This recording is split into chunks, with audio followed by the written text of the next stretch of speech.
Hi guys, welcome back to my channel. నేను మీ రేణు. మొదటి ఆదివారం మాఘమాసం మొదటి ఆదివారం పూజ మీరు చూశారు కదా. ఇది మొదటి గురువారం, అంటే నేను మాఘమాసంలో వచ్చే ఫస్ట్ గురువారం పూజ చేసుకున్నానండి.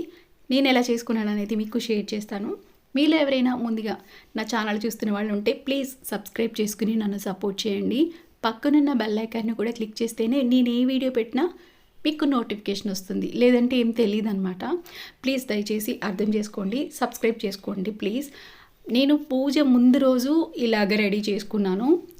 ఏదైతే మనకి అవసరం అవుతాయో పూజ సామాగ్రి ఉంటుంది కదా, అవన్నీ నీట్గా క్లీన్ చేసేసుకుని గంధం కుంకుమ బొట్లన్నీ నైటే పెట్టేసుకుని, పువ్వులు మనకి తమలపాకులు, ఒక్క, గోధుమ నూక, ఆవు పాలు, ఆవు నెయ్యి, పంచదార ఇవన్నీ కూడా మనం ముందు రోజే తెచ్చి పెట్టేసుకుంటే మనకి పొద్దున్నే ఈజీగా ఉంటుంది. నేను కొంచెం ఎర్లీ మార్నింగ్ చేసేసుకుంటున్నాను కాబట్టి నేను మ్యాక్సిమం నైటే ఇవన్నీ తెచ్చిపెట్టేసుకుంటున్నాను. ఈ క్లీనింగ్ అంతా కూడా నైటే చేసేసుకుంటున్నాను. చూడండి, ఇవి మందార మొగ్గలతో నేను మాల కడుతున్నాను. నాకు ఎందుకు అది నచ్చుతుంది అనమాట, మొత్తం విడిచిపోకుండా మొగ్గల్లాగా ఉంటుంది. సో అందుకని నేను ఇలా పెట్టుకున్నాను. ఇవి కట్టేసి అలాంటి ఇరుక్కుగా ఉన్న బాక్స్లో పెడితే అవి ఇడిచిపోకుండా ఉంటాయి అనమాట. ఇవేమో అష్టోత్తరానికి ఇవి చామంతి పూలు కూడా తెచ్చుకున్నాను. తర్వాత ఈ వైట్ ఫ్లవర్స్ ఉన్నాయి కదా, ఇవి అమ్మవారికి మాల కట్టొచ్చు అన్నట్టు ఇవి కూడా తీసి, ఇవన్నీ చెట్టువి ముందు రోజువి, నెక్స్ట్ డేవి 2 రోజులు పూలు అనమాట. కోసి తెచ్చుకుని ఫ్రిడ్జ్లో పెట్టుకుంటే పాడైపోవు కదా, సో అలా కలెక్ట్ చేసి పెట్టుకున్నాను. పూజ అయితే హాల్లోనే లాస్ట్ టైం చేసుకున్నట్టే, లాస్ట్ టైం కింద కూర్చొని చేసుకున్నాను. అంత ఎక్కువసేపు కింద కూర్చోలేను నేను, ఒక 2 hours అట్లా పడుతుంది కదా, కొంచెం బ్యాక్ పెయిన్ ఉంది కాబట్టి నేను అంతసేపు కూర్చోలేకపోతున్నానని ఇలా టీపై అరేంజ్ చేసుకున్నాను. టీపై దగ్గర చేసుకోవచ్చని ఇలాగ మనకి గుమ్మం ముందు చక్కగా ఎర్లీ మార్నింగ్ లేచినండి ముందు హాల్ అన్నీ తుడిచేసుకుని ఇంట్లో హాల్ తడిబట్ట పెట్టేసుకున్నాను. ముందు రోజు అన్ని గదులు తడిబట్టలు పెట్టేసుకోవాలి. మళ్ళీ పొద్దున మనం పూజ చేసుకునేటప్పుడు హాల్ తడిబట్ట పెట్టుకోవాలి. బయట ఏదైతే గుమ్మం ముందు చక్కగా ముగ్గు వేసుకోవాలి. పసుపు నీళ్ళు చల్లుకుని ఇలాగ రవ్వ లడ్డూలు కూడా చేసుకున్నాను. రవ్వ లడ్డూలు ఎలా చేసేది చూపించలేదండి, కొంచెం ఇప్పుడైతే బిజీగా ఉన్నాను. అందుకని కొన్ని నేను అన్నీ చూపించలేకపోతున్నాను. మా ఊర్లో బ్రహ్మోత్సవాలు జరుగుతున్నాయి అనమాట. సో అందుకని కొంచెం కాదు, చాలా బిజీ ఉన్నాను నేను. ఆ టైంలోనే నేను చూపించగలిగింది ఈ వీడియో మీకు చూపిస్తున్నాను. నెక్స్ట్ ఇంకా డీటెయిల్గా మీకు చూపించేదానికి ట్రై చేస్తాను. చూడండి, ఇలాగా స్వామివారి ఫోటో అయితే ఇట్లా పెట్టుకున్నాను. మందార మొగ్గలు కట్టేసి మాల ఇలా వేసుకున్నాను. వైట్ ఫ్లవర్స్ కూడా ఇలాగ వేసుకున్నాను. చిన్న గణపతిని ఇక్కడ పెట్టుకున్నాను. నెక్స్ట్ అమ్మవారిని కూడా పెట్టుకుని ఈసారి కామాక్షి దీపం కూడా పెట్టుకున్నాను అనమాట. ఇలాగ చక్కగా ఇలా రెడీ చేసుకున్నాను. గణపతి చాలా బాగున్నాడు కదా, ఇలా అంతా రెడీ చేసుకున్నానండి. ఇలా రెడీ చేసుకుని ఈ దీపం కుందులు ఏవైతే ఉన్నాయో అవి ఆయిల్ వేసుకుని వెలిగించుకుంటాను, నువ్వుల నూనె.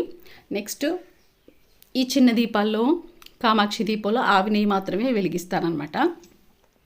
మన ఇష్టం అండి, ఇన్ని దీపాలు అన్ని దీపాలు అట్లా ఏం లేదు. నాకు కామాక్షి ఏదైనా స్పెషల్గా పూజ చేసుకుంటే కామాక్షి దీపం వెలిగించుకుంటాను. లాస్ట్ టైం అంటే కుదరలేదు. నేను ఏదైనా సూర్యోదయానికి ముందు కామాక్షి దీపం వెలిగిస్తారు. సో అందుకని నేను తొందరగానే చేసుకుంటున్నాను కదా అని కామాక్షి దీపం కూడా పెట్టుకున్నాను. ఆవు నెయ్యి వేసుకున్న కామాక్షి దీపం కుందులో కూడా ఆవు నెయ్యి వేసుకున్నాను.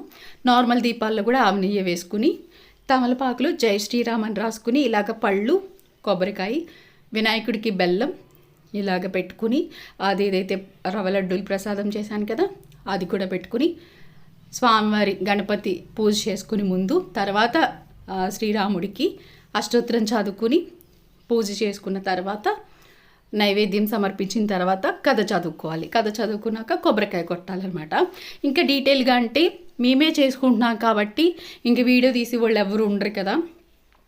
మా వారు, నేను, మా పాప ముగ్గురం కలిసి చేసుకుంటున్నాం కాబట్టి వీడియో చేసేటప్పుడు వీడియో తీయడానికి అవ్వట్లేదు. కొంచెం గ్యాప్ వచ్చినప్పుడు తీసి మీకు కొన్ని ఇలాగ యాడ్ చేస్తున్నాను అనమాట.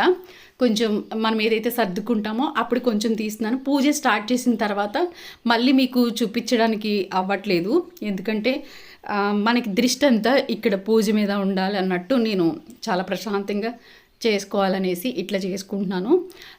తర్వాత మనం ఒక ఉండ ముత్తైదుకి ఇస్తాము, ఒక లడ్డు, ఇంకొక లడ్డు మనం తీసుకుంటాం, ఇంకొక లడ్డు స్వామివారికి, ఇంకొక 2 లడ్డూలు ఇరుగు పొరుగు వారికి కదండి. అవి ఏం చేస్తున్నానంటే బ్రాహ్మలకి ఒక లడ్డు ఇస్తాం, ముత్తైదుకి ఒక లడ్డు ఇస్తాం. ఒక లడ్డు మేము ప్రసాదంగా తీసుకుంటున్నాము. మిగతా 2 లడ్డూల్లో ఇలాగ ఓపెన్ చేసేసి మొత్తం పొడి పొడిగా చిన్ని చిన్ని లడ్డూల్లాగా చేసి అందరికీ ప్రసాదంగా పంచుతున్నాను అనమాట.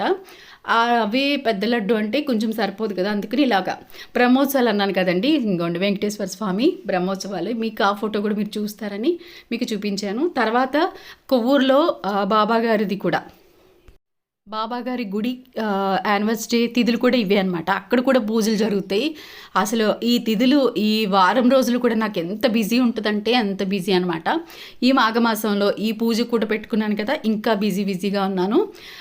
నెక్స్ట్ మా ఊర్లో జరిగే బ్రహ్మోత్సవాలు అవి వీడియో కూడా నేను పెడతానండి.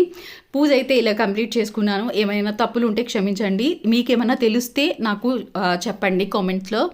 నాకు తెలిసినంత వరకు నేను చేసుకున్నాను. మీకేమన్నా అనిపిస్తే, మీకు తెలిస్తే నాకు కామెంట్ చేసి చెప్పండి, ఏది తప్పు ఉంది ఏది ఒప్పు ఉంది అనేసి. వీడియో మీ అందరికీ నచ్చింది కదా, నచ్చితే ప్లీజ్ సబ్స్క్రైబ్ చేసుకుని నన్ను సపోర్ట్ చేయండి. Thanks for watching. బాయ్.